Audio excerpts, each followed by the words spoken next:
It looks like we know when the next sets will be dropping for Pokemon Pocket. We have some leaks that are floating around on the internet right now that I want to talk to you about. Jake, your resident content cowboy here. Yeehaw. Let's get into it and let's talk about how this is going to affect the game. So this is the list that has been being shared around.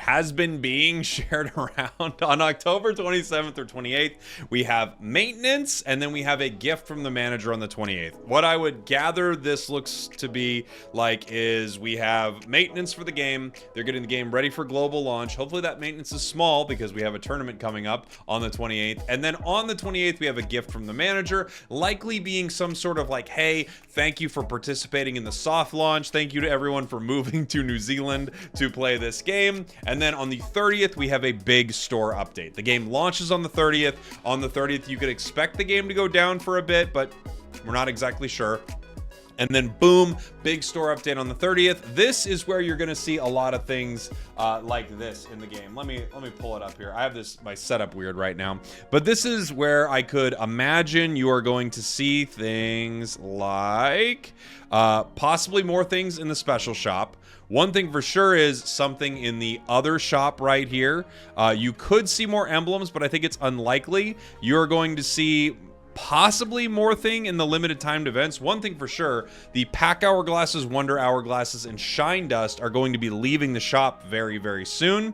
And you are going to have things here, right? Things that you can purchase for Pokegold. So from some of the data mines that we've seen, you'll be able to purchase things like binders, card backs, coins, things like that. So there will be things that you can earn in the game and things that you can get through the premium pass in the game, and then things that are specific, like specific cosmetic items that you're only able to get through Pokegold. So that's a lot of what we're going to see on the 30th. We also see on the 31st to November 14th, we have the Meowth event part 1 and the Meowth store. So likely there'll be a special section of the store with Meowth stuff that you can probably earn through playing stuff in the Meowth event. Then on the 4th to the 18th, we have a drop event. I'm curious to see exactly what that's going to be like. From November 7th to the 14th, we have Meowth event part 2 and the Meowth store either coming back or kind of getting a, freshening up there. We have a Black Friday event on the 21st. It's possible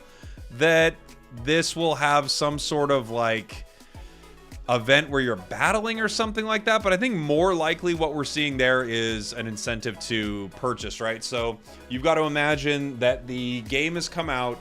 At that point, people's premium pass will have, gone through their 2-week period for a lot of the people who are playing. So there may be a big incentive to get like multiple months of the premium pass or just a Pokegold incentive on that day. Possibly special things that you can buy only for Black Friday or things that are normally a certain cost in the store will be discounted. The game just came out though, so I wouldn't bet on huge discounts right away, but you never know. From the 21st to the 28th, we have a mass outbreak event, which I'm really excited to see exactly what that's going to look like. Another drop event from the 28th to the 12th. From December 5th to the 19th, we have the Bulbasaur Magnemite event part 1 and the Bulbasaur Magnemite store. So in a previous video, I showed you this. There is a Bulbasaur and Magnemite promo card. There is also some backgrounds and things like that that you're going to find. The event comes back 12th through the 19th, and then January 30th. This is one of the biggest things here. January 30th or February 1st, we have the A2 pack. So Genetic Apex is A1. This is A2, being the big release of whatever the new set of cards will be. So you have essentially November and December and January, 3 months to get everything that you want to get out of Genetic Apex. It doesn't say that Genetic Apex will be falling off at that point, but that looks to be the timing where you'd want to try to get as much as you can. This is from the data mine. Professional data miner Sanctagilla, sorry, I'm going to get it wrong, finds data suggesting that a mini set will launch on the 16th. And then a full set on the 29th. So in that last one, we talked about the full set, but it looks like there will be some sort of mini set that will launch on the 16th. And when I was talking to the developers at an event before the game launch, they talked about how they would have sort of full sets that may be 3-packs like we see right now, Charizard, Pikachu, Mewtwo. They also could be more. And they talked about how there would be other sets that were smaller. So this mini set could be a single booster pack that you're pulling from, or maybe 2 booster packs that you're pulling from with a special set of cards inside. I'm really curious to see what they put in here. So I'm not sure what this is going to be. I don't know if it's going to be something that's already in Genetic Apex, but I doubt it. I think this is going to be another set that is going to have some really cool stuff that they're adding to the game. Obviously, the more people are supporting the game, the more sets like this are going to launch. So I think this could be really exciting. And then we have this image right here that I feel like I'd seen before, but I hadn't really taken a look at it yet. So this is an image for the events that are happening in the game. We know a little bit about the events. We have like the Lapras card. We have multiple cards that look like they're earned through events in some of the data mines. And we have events that seem to have an hourglass based around them, not only for PvE, but also PvP.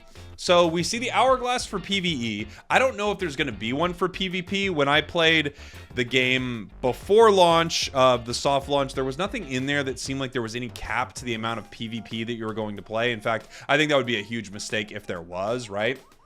But for a PvE event, I could imagine you have like a few opportunities to face off against some of these intense decks that they are building, or maybe not even intense decks, but you know, a few opportunities to compete in this event so that you can beat the deck, and if you beat that deck, you're able to unlock a card.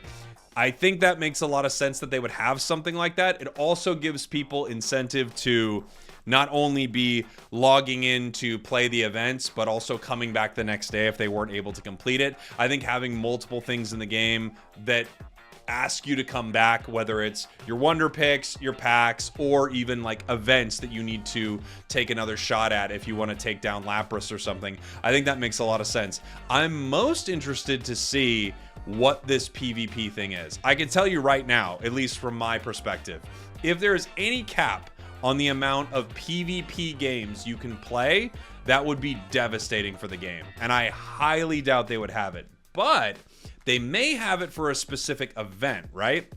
So they may have it where for a weekend or for a couple days or something like that, there is a specific event that has certain card restrictions where you queue up against other players during that time and you get a certain amount of wins to unlock something. That could happen. And I think that would be really interesting, right? If they had one where it's only cards up to 3 diamond, you can't bring anything else, you bring that deck into the event, you queue up, you queue into people for that short time window for that special promo event, and you have a few opportunities to get your wins. That could be very, very interesting, pretty exciting. I still don't think they should limit the amount of times people could queue, but I understand it from that perspective. If it's PvP in general, like you have a, like, you know, a Wonder Share type, or Wonder Picks, excuse me, type timer on playing PvP, that would be absolutely insane and a horrible decision. And I really don't think that's going to happen. But for a specific event with specific rules and specific rewards,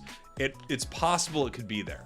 I would expect the solo events to just line up somewhere in here. And then for the verses, if there is something, they would just have another button where instead of, you know, queuing for a private or random match, you might be able to queue random and then just choose, rather than beginner or trading card game player, you would actually select the specific event.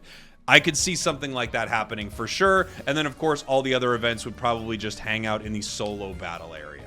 Let me know what you think of these leaks. Do you think that's a good cadence for the cards to release? I actually do think about 3 months is a pretty fair time, especially considering even if you're free to play or free to play with the premium pass, so you know you got $10 a month that you're throwing at the game, you'll get a good chunk of the cards in a month, and in 2 months you'll have not all of the rare cards, but you'll have a good selection of things to pick from. I had a member of my Discord tell me that they'd been playing for about a little over 2 weeks, like almost 3 weeks. They used the premium pass for free for 2 weeks, and they had 206 out of like the 220 some cards in Genetic Apex. So I do think 3 months is a pretty good cadence, but I'd love to hear from you in the comments. Thanks for watching. Thanks for listening. I love you guys. I'll see you all next time. Big tournament on Monday the 28th. See you there. We did it.